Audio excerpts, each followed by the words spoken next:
दोस्तों स्टूडेंट बात करने वाले हैं निफ्टी सेंसेक्स और बैंक निफ्टी के बारे में कि कल की ट्रेडिंग सेशन में मार्केट हमें किस तरीके से कामकाज करता हुआ दिखाई पड़ सकता है। निफ्टी की चार्ट को देखें दोस्तों तो 141 पॉइंट का हमको गेन देखने को मिल रहा है। सेंसेक्स की अगर हम पर बात करें तो सेंसेक्स में करीबन 450 पॉइंट का हमको गेन देखने को मिल रहा है।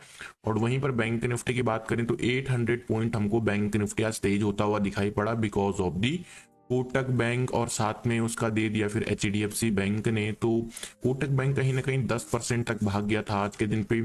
आईटी को जो है कहीं ना कहीं अगर आप देखोगे तो आईटी भी थोड़ा ठीक ठाक पॉजिटिव था। विप्रो में विप्रो जो है आपका कम से कम मेरे ख्याल से कितना 7 से लेके 8% पॉजिटिव विप्रो था। तो जो बड़ी बड़ी कंपनियां हैं इनके रिजल्ट कहीं ना कहीं अच्छे आते हुए दिखाई पड़ रहे हैं। कोटक बैंक के तो काफी अच्छे रिजल्ट आए, मार्केट ने अप्रिशिएट किया। 9% और 10% का सीधा मार्केट ऊपर लेके गया कोटक बैंक को।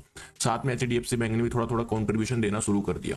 तो कुल मिला के कंपनियों के रिजल्ट जो है दिग्गज हैवी वेटेज कंपनियों के रिजल्ट जब अच्छे आते हैं तो मार्केट इस तरीके से ही रिस्पॉन्ड करता है।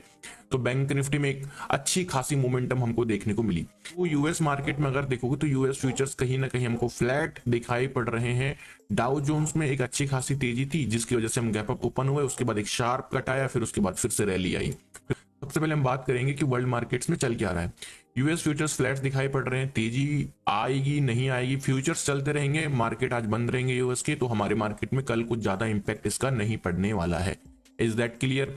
बात करते हैं कौन कौन से वो सेक्टर थे जो आज हमारे मार्केट में एक इम्पैक्ट डाल रहे थे। तो उनमें से जो फर्स्ट अगर मैं आपको बताऊं तो वो रहा आपका, तो निफ्टी 50 की बात करें तो 140 पॉइंट था। फिर Nifty mid cap Nifty pharma index almost आधा परसेंट की तेजी में था। ऑटो सेक्टर में आधा परसेंट की गिरावट थी।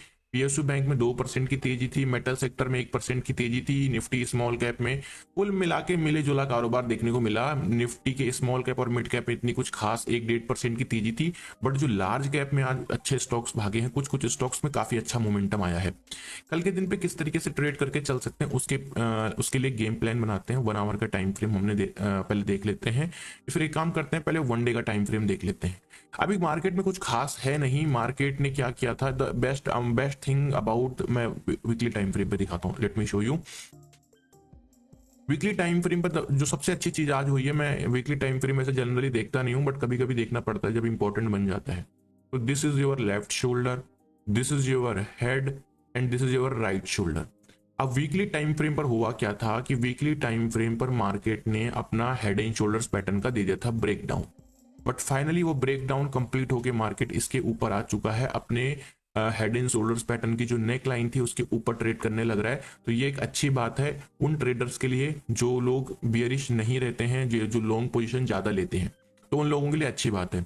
सबसे बेस्ट चीज मुझे निफ्टी में क्या लगी, निफ्टी में सबसे बेस्ट चीज मुझे ये लगी कि मार्केट जब गैप अप ओपन हुआ तो ये पहले नीचे आया, इसने अपना गैप को फिल किया, फिर उसके बाद मार्केट ऊपर की तरफ गया। निफ्टी की मैं बात कर रहा हूं। अब वही चीज अगर बैंक निफ्टी में देखोगे तो bank Nifty without gap fill करके ऊपर चला गया और काफी अच्छा ऊपर गया, 800 पॉइंट ऊपर गया। लेकिन as per the my observation 800 point ये भी नीचे आएगा बैंक निफ्टी। अब कब आएगा ये मुझे नहीं पता, बट जल्दी आएगा। निफ्टी आएगा नहीं आएगा, क्योंकि निफ्टी ने तो गैप फिल कर दिया, लेकिन बैंक निफ्टी ने अपना गैप पेंडिंग छोड़ दिया। जब मैं बैंक निफ्टी के चार्ट में आऊंगा तब इसके बारे में डिस्कशन करूंगा। अब करते हैं इंट्राडे लेवल्स की बात थोड़ा सा। निफ्टी में 23,280 या इस 280 कहीं इधर के आसपास निकल कर आता है। लास्ट टाइम मार्केट ने इस जगह से एक सपोर्ट लेके एक अच्छा खासा रिवर्सल दिया था, बहुत ही प्यारा इंटरडे ट्रेड बना था। यहां से मार्केट ने एक सेलिंग दिया था, यहां से भी सेलिंग दिया था, यहां से भी सेलिंग दिया, यहां से भी सेलिंग दिया, सेलिंग सेलिंग सेलिंग सेलिंग। तो यानी कि ये लेवल बहुत इंपॉर्टेंट है। अगर निफ्टी आता है 23,280 23,300 तो ये एक बहुत बहुत इंपॉर्टेंट लेवल रहेगा बाइंग साइड के लिए निफ्टी में। ठीक है, पहला लेवल। दूसरा 23,410 या इस 410 के ऊपर अगर निफ्टी हमको फ्रेश ब्रेकआउट देता है तो हम एक कहीं ना कहीं बाइंग साइड के लिए जा सकते हैं। ये कहीं 23,410 इधर निकल कर आता है। मेक श्योर करना कि मार्केट आपको गैप अप ओपनिंग ना दे। अगर मार्केट गैप अप ओपनिंग देगा तो हम ट्रेड नहीं लेंगे, बट अगर फ्लैट ओपनिंग के बाद 23,410 को निकालता है लाइक दिस, इस तरीके से, तो इस तरीके का एक शार्प अपसाइड मोमेंटम एक्सपेक्ट करके चल सकते हैं। बड़े टारगेट्स के लिए नहीं होल्ड करना है, जो मिले उस टाइम पे बुक करके निकल जाना है। तो दो टारगेट्स, दो लेवल्स मैंने बताए बाइंग साइड के। 23,390 ये रेंज जो रहेगी दोस्तों, ये रहेगी आपकी सेलिंग रेंज निफ्टी में। कैसे रहेगी सेलिंग रेंज, आइए मैं आपको इसके बारे में समझा देता हूं थोड़ा सा।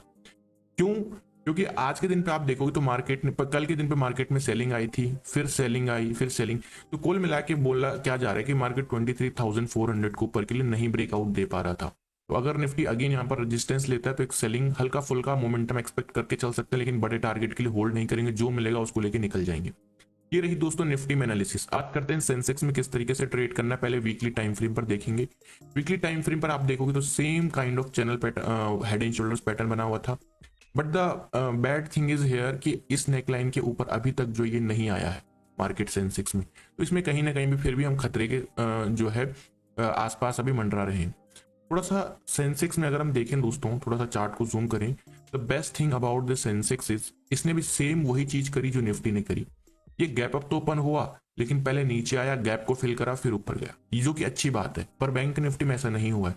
लेकिन अगर मैं बाइंग लेवल्स की बात करूं तो 76,900, 76,900 कहां पर निकल कर आता है? इस रेंज के आसपास। क्यों? क्योंकि एक तो आपको इस ट्रेंड लाइन का सपोर्ट मिल रहा है, प्लस इस लेवल पर मार्केट ने पहले भी काफी ज्यादा भरतनाट्यम ऑलरेडी करके रखा हुआ है।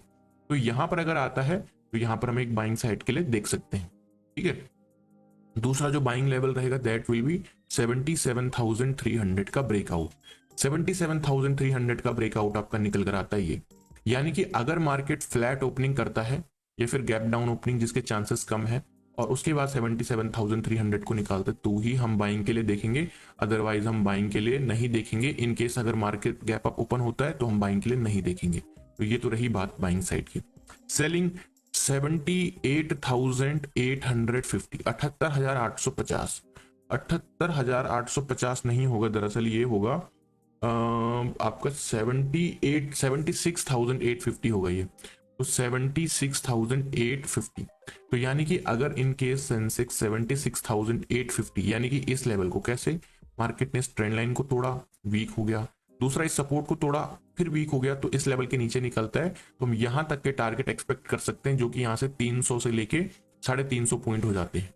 ठीक है, तो ये रहा निफ्टी एंड सेंसेक्स का एनालिसिस।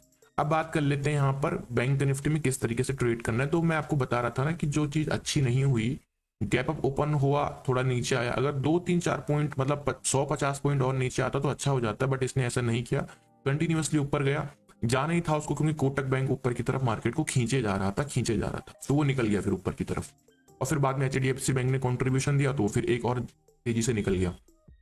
अब बात आती है ट्रेड कैसे करना है। अगेन पहले वीकली टाइम फ्रेम पर चलेंगे। वीकली टाइम फ्रेम पर इसने कहीं ना कहीं इस इंपॉर्टेंट सपोर्ट लेवल का ब्रेकडाउन दे दिया था, उसके बाद मार्केट नीचे आया। अब ध्यान दीजिएगा, अपने टॉप से ज्यादा दूर है नहीं बैंक निफ्टी। अगर सचमुच में बजट में कुछ अच्छा अनाउंस हुआ, जैसे कि क्या, जैसे कि टैक्सेशन में बेनिफिट मिल गया, टैक्सेशन में बेनिफिट मिला तो लोगों के एक्सपेंडिचर बढ़ जाएंगे, लोगों के एक्सपेंसेस बढ़ जाएंगे, लोग खर्चा करना ज्यादा स्टार्ट करेंगे, EMI लेंगे, लोन्स लेंगे, इंटरेस्ट रेट पे अगर थोड़ा सा भी इंपैक्ट पड़ता है तो क्या होगा, इससे लोगों के टैक्सेशन में बेनिफिट होगा, तो ये इसका पूरा साइकिल चलती है इकोनॉमी वाइज। तो लोग लोन्स लेंगे, इससे बैंक्स को हेल्प मिलेगी, तो बैंक्स के रिजल्ट अच्छे आएंगे, बैंक्स के रिजल्ट अच्छे आएंगे तो बैंक्स भागना शुरू करेंगे और बैंक निफ्टी भी साथ में भागना शुरू करेगा।